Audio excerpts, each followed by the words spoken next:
From the diary of Anne Frank, मतलब कहाँ से लिया हुआ है लेशन, एन फ्रैंक की डायरी से लिया हुआ है ना। तो लेशन पढ़ने से पहले क्या बताया है देख लेते हैं। बिफोर यू रीड, पढ़ने से पहले, एनालिस मेरी एन फ्रैंक 12 जून 1929। तो एन फ्रैंक का जन्म कब हुआ था, 12 जून 1929। 12 जून 1929 को क्या हुआ था, इनका जन्म हुआ था। फरवरी और मार्च 1945, और इनका डेट कब हो गया था, फरवरी या मार्च में, कोई निश्चित तारीख नहीं दिया हुआ है, फरवरी या मार्च 1945 को इनका देहांत हो गया था। कब हो गया था, 1945 को। Was a German-born Jewish girl who wrote while in hiding with her family and 4 friends in Amsterdam during the German occupation of the Netherlands in World War II. तो इन्होंने डायरी हुआ क्या था, इनका जन्म कहाँ पर हुआ था, जर्मनी में हुआ था। कहाँ पर हुआ था, जर्मनी में हुआ था। मान लिया ये क्या है, जर्मनी है, क्या है, जर्मनी है। तो इनका जन्म कहाँ पर हुआ था, जर्मनी में हुआ था। और ये एक ज्यूस गर्ल थी। कौन सी गर्ल थी, ज्यूस। ज्यूस मतलब यहूदी धर्म को मानने वाले थे इनके परिवार के। Who right while in hiding with her family and 4 friends in Amsterdam during the German occupation of the Netherlands in world war II। तो जब जर्मनी में क्या हुआ था, नाजी पार्टी सत्ता में आ गई। नाजी पार्टी, हिटलर की पार्टी सुना हुआ है। वर्ल्ड वार II में, द्वितीय विश्व युद्ध के समय पर हिटलर की नाजी पार्टी क्या हो गई थी, यहाँ पर सत्ता में आ गई थी। तो ये भागकर कहाँ चले गए थे, ये नीदरलैंड चले गए थे। कहाँ चले गए थे, नीदरलैंड भागकर चले गए थे। और यहाँ पर छिपकर इन्होंने इस डायरी को लिखा था। किसने, एन फ्रैंक ने। कहाँ से भागकर चले गए थे ये, जर्मनी से भागकर कहाँ चले गए थे, नीदरलैंड भागकर चले गए थे। अब ये हिटलर यहूदियों के ऊपर अत्याचार क्यों करता था, इसका भी थोड़ा सा इतिहास देख लेते हैं हम लोग, है ना। इसका भी थोड़ा सा इतिहास देख लेते हैं। तो यहाँ पर कौन है, फ्रांस है। कौन है, फ्रांस है, ऑस्ट्रिया है ना, ऑस्ट्रिया है, हंगरी है, हंगरी है, पोलैंड है। तो पहला विश्व युद्ध में क्या हुआ था, जर्मनी की बुरी तरीके से हार हो गई थी। पहले विश्व युद्ध में क्या हुआ था, जर्मनी की बुरी तरीके से हार हो गई थी, है ना। तो इन देशों ने क्या किया था, जर्मनी को थोड़ा थोड़ा अपने देश के अंदर मिला लिया था, है ना। थोड़ा थोड़ा उसका हिस्सा क्या कर लिया, अपने देश के अंदर इन्होंने मिला लिया। फिर धीरे धीरे क्या होता गया, हिटलर जो है पावर में आया, है ना। और ये क्या करता रहा, इनके ऊपर आक्रमण करता रहा, है ना। और हिटलर को लगता था कि पहला विश्व युद्ध उसको हारने का कारण था यहूदी धर्म के लोग। उनकी वजह से पहला विश्व युद्ध हमने हारा, ऐसा इसको लगता था। इसलिए क्या करते थे, यहूदी लोगों के ऊपर क्या करते थे, ये अत्याचार करते थे और उनको कारागाह में डालकर जो उनको मार दिया जाता था। और ऐसा कहा जाता है कि लगभग 50 से 60 लाख यहूदी लोगों को इन्होंने मार डाला था हिटलर ने। समझ में आया। तो कहाँ पर चले गए थे, यहाँ से भागकर ये नीदरलैंड चले गए थे। कब, द्वितीय विश्व युद्ध के समय पे। और वहां पर ही इन्होंने क्या लिखा, इस डायरी को लिखा था चिपते हुए। Her family had moved to Amsterdam after the Nazis gained power in Germany, but were trapped when the Nazi occupation extended into the Netherlands. तो क्या हुआ, जब नाजी पार्टी सत्ता में आ गए तो इन लोग जर्मनी से भागकर नीदरलैंड चले गए। और वहां पर भी क्या हुआ, जर्मनी का अत्याचार कम नहीं हुआ और नीदरलैंड में भी ये क्या हो गए, वहां पर चले गए और वहां पर क्या हो गए, ये ट्रैप हो गए। A persecution against the Jewish population increased. The family went into hiding in July 1942 in hidden rooms in her father Otto Frank's office building. तो यहूदियों के ऊपर अत्याचार बढ़ता गया और इन लोग जुलाई 1942 में कहाँ चले गए, ये नीदरलैंड चले गए। जहां पर नीदरलैंड में क्या था, इनके पिताजी ओटो फ्रैंक का एक ऑफिस बिल्डिंग था। उस ऑफिस बिल्डिंग में इन लोग वहां पर जाकर छिप गए, है ना। कौन से तारीख, कब चले गए थे ये, जुलाई 1942 को। और इनका जन्म कब हुआ था, तो कितने साल की होना चाहिए लगभग ये, एन फ्रैंक कितने साल की होना चाहिए फिर ये, 1929 में इसका जन्म हुआ और 1942 में ये भागकर चले गए वहां पे। तो कितने साल की होगी ये, 13 साल की होगी। After 2 years in hiding, the group was betrayed and transported it to the concentration camp system. तो 2 साल तक वहां पर छिपे रहने के बाद इनके ग्रुप को पकड़ लिया गया, इनको ढूंढ लिया गया और पकड़कर कहां पर ले आए, वापस जर्मनी लेकर आए। और यहाँ पर जो कॉन्सेंट्रेशन कैंप था, जो कारागाह था, वहां पर लाकर इनको डाल दिया गया। Where and died of typhus in Bergen Belsen within days of her sister Margot Frank. जहां पर क्या होता है, उसकी बड़ी बहन मार्गोट फ्रैंक का टाइफस नाम की बीमारी से मौत हो जाती है और कुछ दिन के बाद एन फ्रैंक की भी मृत्यु वहां पर हो जाती है ना। कहां पर इनकी डेथ हो गई दोनों बहनों के, जर्मनी में जो कॉन्सेंट्रेशन कैंप था, कारागाह था, वहाँ पर इनको डाल दिया गया और वहाँ पर उसकी बड़ी बहन का टाइफस नाम की बीमारी से डेथ हो गई और कुछ दिन के बाद एन फ्रैंक की भी वहाँ पर मौत हो जाती है। Her father Otto the only survivor of the group return to Amsterdam after the war ended. तो जब द्वितीय विश्व युद्ध खत्म हो गया तो उनके परिवार में केवल उनके पिताजी ही ओटो फ्रैंक बच जाते हैं और ये वापस कहाँ पर चले जाते हैं, ये एम्स्टरडैम चले जाते हैं। एम्स्टरडैम कहाँ पर है, ये नीदरलैंड में ही है ना। तो कहाँ पर चले जाते हैं उनके पिताजी, एम्स्टरडैम चले जाते हैं, नीदरलैंड चले जाते हैं। कब चले जाते हैं, जब द्वितीय विश्व युद्ध खत्म हो जाता है। To find that her diary had been saved, और वहां पर जाकर इसको ऑटो फ्रैंक को एन फ्रैंक के द्वारा लिखी गई डायरी मिल जाती है। Convinced that it was a unique record, he took action to have it published in English under the name The Diary of a Young Girl। तो जब इनको डायरी मिल जाती है तो ये क्या सोच लेते हैं कि इसको जो है पब्लिश किया जाए, मीन्स लोगों को इनके बारे में बताया जाए। तो कौन से नाम से डायरी रिलीज करने का प्लान बनाया था इन्होंने, the diary of a young girl नाम से ये पब्लिश करने वाले थे। The diary was given to Anne Frank for her 13th birthday and chronicles the events of her life from 12 June 1942 until its final entry of 1 August 1944। तो ये diary Anne Frank को उसके 13वें जन्मदिन पर दी गई थी और ये क्या है, एक रिकॉर्ड है। यहाँ पर कब से कब तक रिकॉर्ड है, 12 जून 1942 से 1 अगस्त 1944 तक यहाँ पर रिकॉर्ड है। It was eventually translated from its original Dutch into many languages and became one of the world's most widely read books। तो डायरी ओरिजिनल डच भाषा में लिखी गई थी और इसको ट्रांसलेट करके बहुत सारी भाषाओं में चेंज किया गया और दुनिया में सबसे ज़्यादा पढ़ी जाने वाली किताब ये बन गई। There have also been several films, television and theatrical production and even an opera based on the diary। तो डायरी रिलीज कर देने के बाद इस डायरी के ऊपर से बहुत सारी मूवीज, टेलीविजन के ऊपर नाटक, बहुत सारी चीजें इसके ऊपर बनाई गई। Described as the work of a mature and insightful mind, the diary provides an intimate examination of daily life under Nazi occupation. तो इस डायरी में क्या बताया गया है कि नाजी पार्टी ने कितना इनके ऊपर अत्याचार किया था, क्या क्या चीज इन्होंने किया था, वो सारा रिकॉर्ड इस डायरी में यहाँ पर मिल जाता है। Anne Frank has become one of the most renowned and discussed of the Holocaust victim. तो एन फ्रैंक यहाँ पर क्या हो जाती है, ये उस द्वितीय विश्व युद्ध का सबसे बड़ी विक्टिम बन जाती है, सबूत बन जाती है ना। तो ये था इंट्रो इस लेसन का। तो क्या क्या हुआ है, एन फ्रैंक का जन्म कब हुआ, 12 जून 1929, और इसकी मृत्यु कब हो गई थी, फरवरी या मार्च 1945 में इनकी मृत्यु हो जाती है ना। और इनका जन्म कहाँ पर हुआ था, जर्मनी में हुआ था। और ये कौन से धर्म को मानने वाली लड़की थी, ये यहूदी धर्म को मानने वाली लड़की थी। ये जर्मनी से भागकर कहाँ चले गए थे, ये नीदरलैंड चले गए थे। क्यों चले गए थे, क्योंकि उनके ऊपर अत्याचार किया जाता था, किसके द्वारा, नाजी पार्टी के द्वारा। नाजी पार्टी किसकी थी, हिटलर की थी, है ना।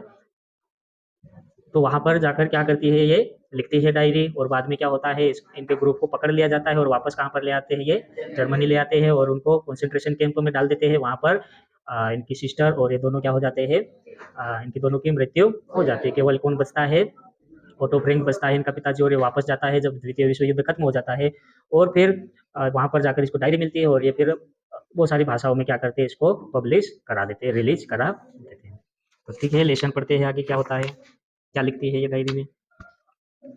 Writing in a diary is a really strange experience for someone like me. यहाँ पे सबसे पहले कहती है कि मेरे जैसी लड़की के लिए, मेरी जैसी उम्र की लड़की के लिए डायरी में लिखना बहुत सा अजीब सा अनुभव होता है ना। मीन्स क्या होता है, इसकी उम्र की लड़कियों के लिए एक डायरी लिखना कैसा अनुभव है, ये एक अजीब सा अनुभव है। Not only because I have never written anything before but also because it seems to me that later on neither I nor anyone else will be interested in the musings of a 13-year old school girl.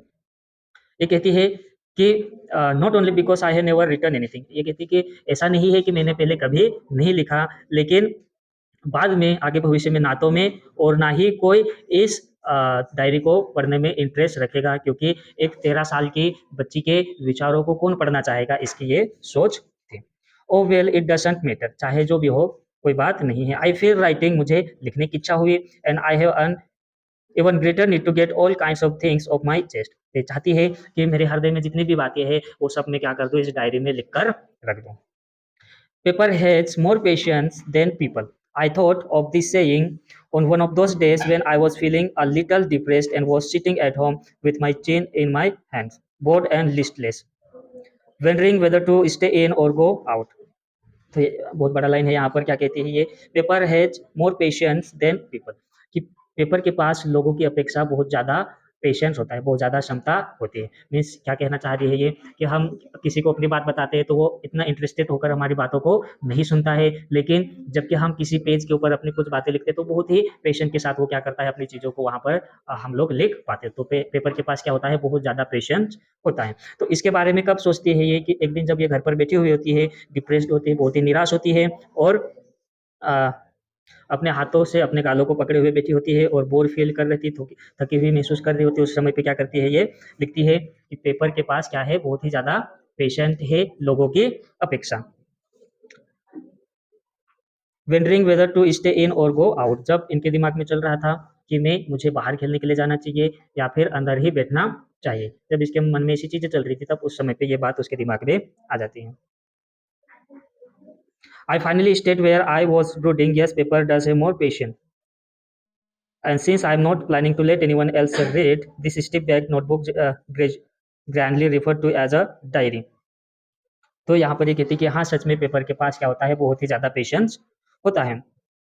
और ये आगे कहती है कि मैं not planning, I am not planning, मतलब मैं ऐसा कोई विचार नहीं है मेरे पास कि ये डायरी में दूसरों को पढ़ने के लिए दूंगी, क्योंकि इसको कोई भी पढ़ना पसंद नहीं करेगा। स्टिप बैक नोटबुक है, इसके कवर जो है बहुत ही मोटे हैं, इसलिए इसको कोई भी पढ़ना पसंद नहीं करेगा।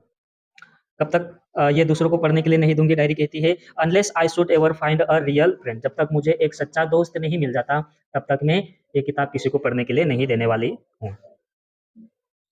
It probably won't make a bit of difference, इससे मुझे कोई भी फर्क नहीं पड़ता है कि कोई पढ़े इस किताब को या नहीं पढ़े, इससे मुझे कुछ भी फर्क पड़ने वाला नहीं है। Now I am back to the point that prompted me to keep a diary in the first place, I don't have a friend. तो यहाँ पर ये कहती है कि now I back to the point, अब मैं वापस पॉइंट पर आती है कि ऐसी चीज़ जो मुझे डायरी लिखने के लिए मजबूर करती है, और वो यह है कि मेरा कोई दोस्त नहीं है ना, एन फ्रैंक का कोई भी दोस्त नहीं है, जिस कारण से क्या करती है, डायरी को अपना दोस्त के रूप में ये बना लेती है और डायरी लिखना शुरू करती है। Let me put it more clearly, since no one will believe that the 13-year-old girl is completely alone in the world. यहाँ पे कहती है कि मुझे और ठीक तरीके से बतलाने दो कि कोई नहीं विश्वास करेगा कि एक 13 साल की लड़की इस दुनिया में अकेली है। एंड आई एम नॉट, और मैं अकेले नहीं हूँ। I have loving parents and 16-year-old sister, मेरे लविंग पेरेंट्स है, मेरे माता पिता है, और एक 16 साल की बड़ी सिस्टर भी है। And there are about 30 people I can call friends, और मेरे घर में लगभग 30 लोग हैं जिनको मैं क्या कह सकती हूँ, दोस्त के रूप में बुला सकती हूँ। I have a family loving aunts and good home, मेरे पास क्या है, आंट्स है, आंटी लोग हैं मेरे पास, और एक अच्छा घर भी है। और no one, no on the surface I seem to have everything except my one true friend, तो यहाँ पर कहती है कि मेरे एक सच्चे दोस्त के अलावा मेरे पास सब कुछ है। All I think about when I am with friends is having a good time, I can't bring myself to talk about anything but ordinary everyday thing. जब भी मैं अपने परिवार के सदस्यों के साथ होती हूँ तो मैं उनके साथ क्या नहीं हो पाती हूँ, क्लोज नहीं हो पाती हूँ, मीन्स अपनी पर्सनल बातें उनके साथ नहीं कर सकती हूँ। क्या बात कर सकती हूँ, केवल जो दिन भर में हम लोग जो ऑर्डिनरी सामान्य बात करते हैं उसके सिवा मैं जो उनके साथ कुछ पर्सनल बातें उनके साथ नहीं कर सकते हैं। We don't seem to be able to get any closer and that's the problem, तो यहाँ पे ये कहती है कि we don't seem to be able to get any closer and that's the problem, means हम लोग क्या होते हैं यहाँ पर कभी भी एक दूसरे के क्लोज नज़दीक नहीं हो पाते हैं, और यही वह प्रॉब्लम है। Maybe it's my fault that we don't combine in each other, हो सकता है कि ये मेरी गलती है कि मैं अपने परिवार वालों के साथ या जो भी आंटीज वगैरह है उनके साथ में पर्सनल बातें नहीं कर पाती हूँ या उनके साथ कन्फाइड नहीं हो पाती हूँ। In any case, that's just how things are, and unfortunately, they are not liable to change. तो चीजें जो है वह वैसे ही चलेगी और उनको चेंज नहीं किया जा सकता है। This is why I have started the diary, इसलिए मैंने डायरी लिखना शुरू कर दिया। To enhance the image of this long awaited friend in my imagination, I don't want to jot down the facts in this diary the way most people would do. यहाँ पे कहती है कि जो जैसे दूसरे लोग डायरी में लिखते हैं वैसे मैं इस डायरी में लिखना नहीं चाहती हूँ। But I want the diary to be my friend and I am going to call this friend Kitty. तो यहाँ पे क्या कह रही है ये, तो इस डायरी को मैं अपना दोस्त मानने वाली हूँ, बनाने वाली हूँ, और इस दोस्त को मैं क्या नाम देने वाली हूँ, किट्टी। तो ये ऑब्जेक्टिव टाइप में ऐसा पूछता है कि एन फ्रैंक की डायरी का नाम क्या था, तो क्या नाम था, किट्टी। ठीक है, आगे देखते हैं। Since no one would understand a word of my stories to Kitty, if I were to plunge right in, I would better provide a brief sketch of my life much as I dislike doing so. यहाँ पे कहती है अगर मैं इस diary में direct लिख देती हूँ तो कोई भी व्यक्ति जो है समझ नहीं पाएगा मेरे जीवन के बारे में। तो मैं क्या करना चाहूँगी, मैं यहाँ पे मेरी लाइफ के बारे में हर एक बातों को, हर एक चीज़ों को मैं यहाँ पर लिखना चाहती हूँ, चाहे वह अच्छी हो या बुरी हो, सभी चीज़ों को मैं इस डायरी में लिखने वाली हूँ। My father the most adorable father I have ever seen didn't marry my mother until he was 36 and she was 25। यहाँ पे कहती है कि मेरे पिताजी ने जब तक मेरी मदर से शादी नहीं करी, जब तक कि वह कितने साल के हो गए थे, 36 मीन्स 36 साल के उनके पिताजी हो गए थे और उनकी मदर 25 साल की हो गई थी, तब जाकर इनकी शादी हुई थी। My sister Margot was born in Frankfurt in Germany in 1926। तो मेरी सिस्टर मार्गोट फ्रैंक का जन्म कब हो गया था, 1926 में। कहाँ पर, फ्रैंकफर्ट में, जो कि कहाँ पर है, जर्मनी में ही। आई वॉज बोर्न ऑन 12 जून 1929 और मेरा जन्म कब हो गया था, 12 जून 1929 में। I lived in Frankfurt until I was 4 और मैं फ्रैंकफर्ट में कब तक रही, जब तक मैं 4 साल की हो गई, जब तक मैं कहाँ पर रही, फ्रैंकफर्ट जर्मनी में ही रही। My father immigrated to Holland in 1933। तो 1933 में क्या हुआ, मार्गोट ओटो फ्रैंक, इनके पिताजी ओटो फ्रैंक 1933 में यहाँ से कहाँ चले गए, ये हॉलैंड चले गए। हॉलैंड कहाँ पर है, ये नीदरलैंड में ही हॉलैंड है ना। कौन से सन में चले गए थे ये, 1933। My mother Edith Hollander Frank went with him to Holland in September, और मेरी मदर भी मेरे पिताजी के साथ सितंबर के महीने में चले गए, कहाँ पर, हॉलैंड में। While Margot and I were sent to Aachen to stay with our grandmother। और उस समय पर क्या हुआ, मेरी सिस्टर मार्गोट फ्रैंक को और मुझे कहाँ पर भेज दिया गया, आकेन भेज दिया गया। कहाँ भेज दिया गया, आकेन भेज दिया गया। हमारी दादी के साथ रहने के लिए हमको आकेन भेज दिया गया। आकेन कहाँ पर है, जर्मनी में है। मार्गोट वेंट टू हॉलैंड इन दिसंबर, और उसके बाद मार्गोट भी दिसंबर के महीने में हॉलैंड चले गए। एंड आई फॉलोड इन फरवरी, और फरवरी के महीने में मैं भी हॉलैंड चले गए। तो क्या हो गया, यहाँ पर सभी लोग कहाँ चले गए, ये हॉलैंड चले गए। When I was plunked down on the table as a birthday present for Margaret, जब मैं फरवरी के महीने में हॉलैंड चले गई, तब मानो मैं मार्गोट की बर्थडे गिफ्ट हूँ, इस प्रकार से मुझे टेबल पर ले जाकर रख दिया गया हो, क्योंकि इस मंथ में क्या हुआ था, मार्गोट फ्रैंक का जन्मदिन था, और उस समय पर ये एन फ्रैंक भी वहाँ पर चले जाती हैं। I started right away at the Montessori nursery school, और वहाँ पर मैंने क्या किया, मेरा नर्सरी स्कूल शुरू कर दिया। I stayed there until I was 6, और वहाँ पर मैं कब तक रही, जब तक मैं 6 साल की हो गई।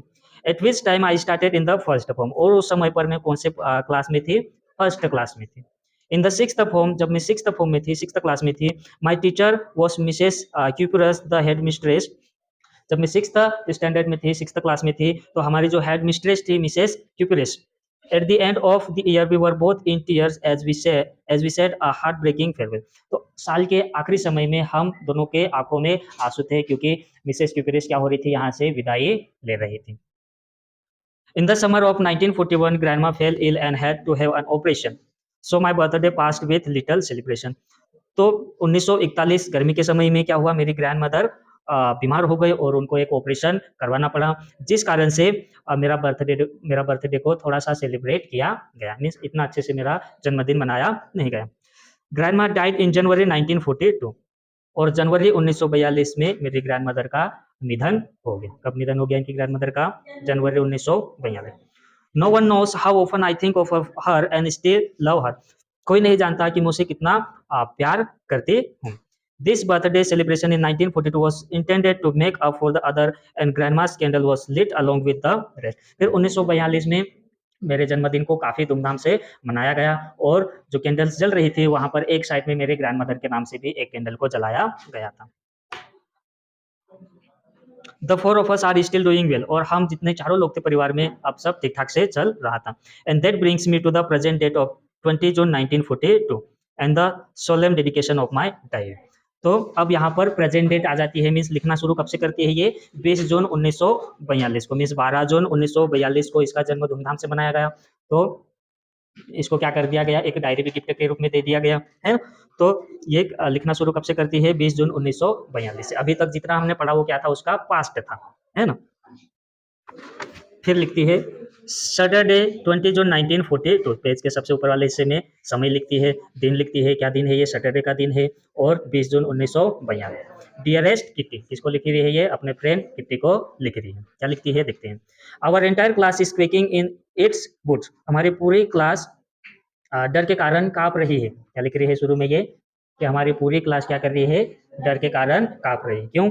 The reason of course is the forthcoming meeting in which the teachers decide who will move up to the next form and who will be kept back. क्योंकि हमारे टीचर्स क्या कर रहे हैं, हमारे शिक्षक क्या कर रहे हैं, डिसाइड कर रहे हैं, डिस्कस कर रहे हैं कि किन किन बच्चों को अगली क्लास में भेजना है और किन किन बच्चों को इसी क्लास में वापस बिठाना है। क्या कर रहे हैं, हमारे टीचर्स लोग डिसाइड कर रहे हैं, इसलिए सभी बच्चे क्या कर रहे हैं, डर के मारे कांप रहे हैं। Half the class is making bets, और आधी क्लास के बच्चे क्या कर रहे हैं, शर्त लगा रहे हैं। GN and I laugh ourselves silly at the two boys behind us। GN कौन है ये, एन फ्रैंक की सहेली है। तो GN और मैं, हमारे पीछे दो लड़के बैठे थे, उनके ऊपर हम लोग हंस रहे थे। क्यों हंस रहे थे? क्योंकि CN and Jax who have stacked their entire holiday savings on their bed, क्योंकि CN और जैक्स क्या कर रहे थे, अपनी छुट्टियों में जितना भी पैसा इन्होंने बचाया था, सेविंग किया था, पूरा पैसा क्या कर दिया इन्होंने, शर्त में लगा दिया। इसलिए हम लोग क्या कर रहे थे, उनके ऊपर हंस रहे थे। फ्रॉम मॉर्निंग टू नाइट, सुबह से लेकर शाम तक, it's you are going to pass, no I am not, yes you are, no I am not. तो सुबह से लेकर शाम तक क्या करते आ रहे हैं इस पूरी क्लास के बच्चे, कि तुम पास हो जाओगे और मैं फेल हो जाऊंगा, नहीं नहीं तुम पास हो जाओगे और मैं फेल हो जाऊंगा। पूरी क्लास क्या कर रही है, एक दूसरे से ऐसा बातें कर रही है और एक दूसरे से शर्त लगा रही है। Even GS splitting glances and my angry outbursts can't calm them down। तो GS जो कि मेरी सहेली है, उन्होंने रिक्वेस्ट किया कि कम से कम शांति से बैठो क्लास में, तब भी उन लोग शांति से नहीं बैठे, और मैंने गुस्सा किया उनके ऊपर, तब भी उन लोग शांति से नहीं बैठे। इफ़ यू आस्क मी, यदि आप मुझसे पूछो, there are so many dummies that about a quarter of the class should be kept back, but teachers are the most unpredictable creatures on earth. तो ये एन फ्रैंक यहाँ पर कहती है कि अगर आप मुझसे पूछो तो क्लास में बहुत सारे डमी से, बहुत सारे बुद्धू बच्चे हैं, है ना, तो आधे से आधी संख्या तो कम से कम वापस इसी क्लास में बैठ सकती है, आधे से आधे क्या कर जाएंगे, फेल कर जाएंगे। लेकिन teachers are the most unpredictable creatures on the earth, लेकिन टीचर्स क्या है, बहुत ही अनप्रेडिक्टेबल क्रीचर्स होते हैं। अनप्रेडिक्टेबल मतलब जिसके बारे में कुछ कहा नहीं जा सकता है। टीचर्स कैसे है बता रही है, ये शिक्षक कैसे है, जिसके बारे में कुछ भी बता नहीं सकते हैं, किसको पास कर दे किसको फेल कर दे, इनके बारे में कुछ कह नहीं सकते। कभी हंसते हंसते आते हैं क्लास में और धुलाई भी लगा देते हैं, है ना, और कभी मूड खराब होकर आते हैं और फिर हंसा भी देते हैं। तो ये अनप्रेडिक्टेबल होते हैं, इनके बारे में कुछ कहा नहीं जा सकता है। ऐसा कौन कह रहा है, एन फ्रैंक कह रही। I am not so worried, मैं I am not so worried about my girlfriends and myself, मेरी सहेलियाँ और मैं ज़्यादा चिंतित नहीं है। क्यों नहीं है? क्योंकि वी विल मेक इट, क्योंकि हम लोग पास हो जाएंगे। The only subject I am not sure about is maths, एक ही सब्जेक्ट में मुझे डाउट है, शंका है, और वो सब्जेक्ट कौन सा है, मैथ्स है। Anyway all we can do is wait, जो भी हो हम कुछ भी नहीं कर सकते हैं सिवाय इंतजार करने के, है ना, कि उनका रिजल्ट कब आ जाए और कब पता चल जाए, जब तक हमको क्या करना पड़ेगा, इंतजार करना पड़ेगा। Until then we keep telling each other not to lose heart, जब तक हम लोग एक दूसरे से यही कहते रहते हैं कि हार नहीं मानना है। I get along pretty well with all my teachers, मेरे सभी टीचर्स के साथ अच्छे व्यवहार है, सभी शिक्षकों के साथ, सभी टीचर्स के साथ मेरा अच्छा व्यवहार है। There are 9 of them, कुल मिला के कितने टीचर्स है, 9 है। 7 men and 2 women, उनमें से 7 कितने हैं, मेल है ना, पुरुष है, और 2 महिलाएं हैं, विमेन है। Mister casing the old foggy who teaches maths, तो यहाँ पर एक टीचर का नाम बतलाते हैं, मिस्टर केसिंग, जो कि एक ओल्ड फोगी थे, मीन्स पुराने फैशन वाले कपड़े ये पहनना पसंद करते थे, और ये मैथ्स पढ़ाते थे, और मैथ्स पढ़ाता था mister casing. Was anode with me for ages because I talk so much, और ये मिस्टर केसिंग जो थे वह मुझसे हमेशा नाराज रहते थे, है ना, क्यों? क्योंकि मैं क्लास में बहुत ज़्यादा बातें करती थी, है ना। क्यों नाराज रहते थे गणित के टीचर एन फ्रैंक से? क्योंकि ये क्या करती थी, कक्षा में बहुत ज्यादा बातें करती थी। आफ्टर सेवरल वार्निंग्स ही असाइन मी एक्स्ट्रा होमवर्क, कुछ चेतावनी देने के बाद, कुछ वार्निंग्स देने के बाद उसने मुझे एक्स्ट्रा होमवर्क देना शुरू कर दिया। अन ऐसे on the subject a chatter box, है ना, चैटर बॉक्स के ऊपर एक निबंध लिखकर लाने के लिए मुझे इन्होंने क्या कर दिया, एक्स्ट्रा होमवर्क दे दिया। चैटर बॉक्स क्या होता है? चैटर बॉक्स किसको बोलते हैं? जो बहुत ज्यादा बकबक बातें करता है उसको क्या बोलते हैं? चैटर बॉक्स बोलते हैं। जो बातूनी होता है ना, जिसका मुंह कभी बंद ही नहीं होता है, उसको क्या बोलते हैं? Chatter box. तो मिस्टर केसिंग ने क्या किया, चैटर बॉक्स के ऊपर से एक निबंध लिख के ला, ऐसा किसको दे दिया? एक्स्ट्रा होमवर्क ये एन फ्रैंक को दे दिया। A chatterbox. What can you write about that? I would worry about that later. I decided. तो इन फ्रैंक कहती कि चैटर बॉक्स के बारे में कौन क्या लिख सकता है? चलो जाने दो, इसको मैं बाद में टेंशन करूंगी इसके बारे में, इसको बाद में लिखूंगी, ऐसा मैंने विचार किया। I jotted down the title in my notebook, tucked it in my bag and try to keep quiet. तो मैंने क्या किया, वो जो टाइटल दिया था उसने मुझे लिखने के लिए, उसको मैंने नोटबुक में लिख लिया और उसको बंद करके मैंने बैग में वापस रख दिया और मैं चुपचाप बैठने की कोशिश करती रही। That evening, after I would finish the rest of my homework, the note about the essay caught my eye. तो उस शाम को क्या हुआ, मैंने स्कूल का दिया हुआ सारा होमवर्क कर लिया, उसके बाद मेरी नज़र उस टॉपिक पर पड़ी। कौन से टॉपिक पर पड़ी? जो मिस्टर केसिंग ने इनको लिखने के लिए दिया था। I began thinking about the subject while chewing the tip of my fountain pen. तो मैंने उस सब्जेक्ट के बारे में सोचना शुरू कर दिया, अपने पेन के ढक्कन को अपने दांतों में लिए हुए मैंने उस टॉपिक के बारे में सोचना शुरू कर दिया। Anyone could ramble on and leave big spaces between the words, but the trick was to come up with convincing arguments to prove the necessity of talking. तो यहाँ पे ये कहते हैं कि कोई भी जो है बिना सोचे समझे इसके बारे में बहुत ज़्यादा लिख सकता है ना, बड़े-बड़े सेंटेंस लिख सकता है या शब्दों के बीच में बहुत-बहुत गैप दे दिया, तो बहुत सारा मटेरियल्स यहाँ पर कोई भी लिख सकता है। लेकिन मैं क्या करना चाहूँगी कि बात करना क्यों आवश्यक है, इस टॉपिक के बारे में लिखना पसंद करूँगी, ऐसा ये सोचती हैं। I thought and suddenly I had an idea. मैं सोचती रही और अचानक से मेरे दिमाग में एक प्लान, एक आइडिया आ गया। I wrote the 3 pages Mr. Casing had assigned me and was satisfied. मैंने क्या किया, सोचते-सोचते मैंने उनको लिखा आना शुरू कर दिया और कितने पेज लिख दिया? 3 पेज लिख दिया, जो कि मिस्टर केसिंग ने मुझे लिखने के लिए दिया था।